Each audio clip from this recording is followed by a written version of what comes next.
बिस्मिल्लाहिर्रहमानिर्रहीम। अल्लाहुम्मा सल्ली व सल्लिम अला नबिय्यिल उम्मी व अला आलिहि व अस्हाबी। अस्सलाम वालेकुम viewers, welcome to food and health channel. Viewers, आज हम फूड पॉइजनिंग के बारे में बात करेंगे।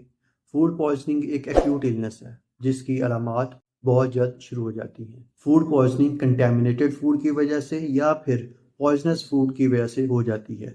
अगर हम इसके सिम्टम्स को देखें तो इसकी अलामात में पेट में दर्द होना, उल्टी होना, डायरिया, पेचिस लगना और बुखार होना शामिल हैं। इसके अलावा चक्कर भी आ सकते हैं और ये अलामात बहुत जल्द ज़ाहिर हो जाती हैं। बाज़ दफ़ा 1 घंटे के अंदर ही और ज़्यादा से ज़्यादा 36 आवर्स में ज़ाहिर हो जाती हैं और इनका ड्यूरेशन 1 दिन से लेकर 1 हफ्ते तक होता है। ये बीमारी आम तौर पर बच्चों, बूढ़े और बीमार लोगों और प्रेग्नेंट वुमेन को ज़्यादा मुतासिर करती है। फूड पॉइजनिंग की वजूहात को अगर हम देखें तो इसमें माइक्रोब्स आमतौर पर शामिल हैं। माइक्रोब्स में बैक्टीरिया और उसके टॉक्सिन्स, फंगस के टॉक्सिन्स और वायरस भी शामिल है। इसके अलावा खानों में केमिकल्स का शामिल होना या फिर अगर आपने कोई पॉइजनस फिश या पॉइजनस मशरूम खा लिया है तो उससे भी फूड पॉइजनिंग हो सकती है। माइक्रोब्स में हम सबसे पहले बैक्टीरिया की बात करते हैं। तो व्यूअर्स, बैक्टीरिया 2 तरह से फूड पॉइजनिंग कर सकते हैं। सबसे पहले कुछ बैक्टीरिया खाने के अंदर ग्रो करते हैं और खाने में ही अपने टॉक्सिन्स रिलीज कर जाते हैं, और जब ये खाना हम खाते हैं जिसके अंदर ऑलरेडी टॉक्सिन्स मौजूद हैं तो इससे हमें फूड पॉइजनिंग हो जाती है। इसके अलावा कुछ बैक्टीरिया ऐसे होते हैं जो कि हमारी बॉडी के अंदर खासकर इंटेस्टाइन वाले हिस्से में जाकर ग्रो करते हैं और वहाँ पर टॉक्सिन्स रिलीज करते हैं। इन दोनों सूरतों में हमें फूड पॉइजनिंग हो जाती है। Viewers, now let's talk about some of the common bacteria that are found in different foods. सबसे पहले हम साल्मोनेला स्पीशीज की बात करेंगे। ये गोश्त, चिकन, अंडों और डेयरी प्रोडक्ट्स में होता है। क्लोस्ट्रीडियम परफरेंजेंस की बात करें तो ये गोश्त और चिकन में होता है। स्टेफाइलोकोकस ऑरियस की बात करते हैं, ये गोश्त, चिकन, कच्चे दूध, अंडों और डेयरी प्रोडक्ट्स के साथ साथ इंसानों से भी ये बैक्टीरिया ग़िज़ा में जा सकता है। कैंड फूड और मछली में क्लोस्ट्रीडियम बोटुलिनम बैक्टीरिया मौजूद हो सकता है। चावल, दालों, सीरियल्स और ग्रेन में बैसिलस सेरियस बैक्टीरिया होता है और ये बैक्टीरिया उस वक्त ग्रो करता है जब इन चीज़ों में हम पानी शामिल करते हैं। व्यूअर्स, अगर हम बैक्टीरिया की ग्रोथ की बात करें तो बैक्टीरिया की मल्टीप्लिकेशन की कुछ रिक्वायरमेंट्स हैं। उन रिक्वायरमेंट्स में nutrients, moisture, time and temperature शामिल है।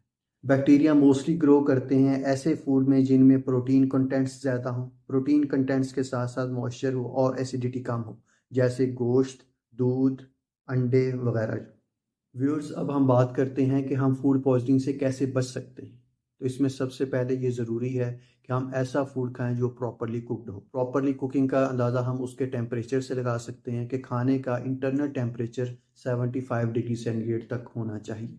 रॉ फूड से परहेज़ करें। इसके साथ साथ पार्शली कुक्ड स्टीक्स और कच्चे अंडे इस्तेमाल ना करें। ऐसा पानी जिसमें आपको आलूदगी का खदशा हो इस्तेमाल ना करें। होटल्स में जब भी खाना खाएं तो इस बात का ख्याल रखें कि उनका फूड हॉट होल्डिंग पर रखा हुआ हो और हॉट होल्डिंग का टेम्परेचर 65 डिग्री सेंटीग्रेड होना लाजिम है, क्योंकि बैक्टीरिया को ग्रो करने के लिए एक ख़ास टेम्परेचर चाहिए, that is 5 to 65 degree centigrade. ये वो टेम्परेचर है जिसके ऊपर बैक्टीरिया ग्रो करते हैं। इसलिए हमें अपने फूड को या तो 5 डिग्री सेंटीग्रेड से नीचे रखना चाहिए या फिर 65 डिग्री सेंटीग्रेड से अबव रखना चाहिए, ताकि बैक्टीरिया को वो टेम्परेचर ना मिल सके जिस पर वो ग्रो कर सकता है। और बैक्टीरिया को ग्रो करने के लिए जस्ट 10 से 15 मिनट्स चाहिए होते हैं। मीन्स कि वो 10 से 20 मिनट में या 10 से 15 मिनट के अंदर अंदर 1 से 2, 2 से 4 और 4 से 8 मतलब डबल हो जाता है। तो हमें अपने फूड को इस डेंजर जोन से बचाना चाहिए।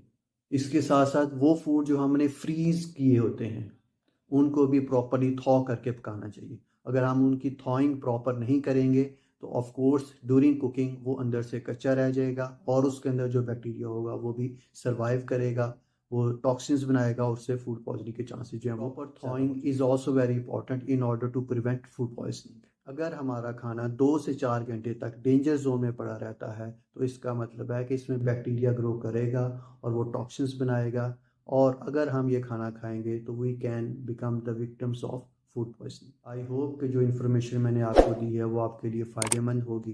So kindly subscribe, share and like my channel. Thank you very much.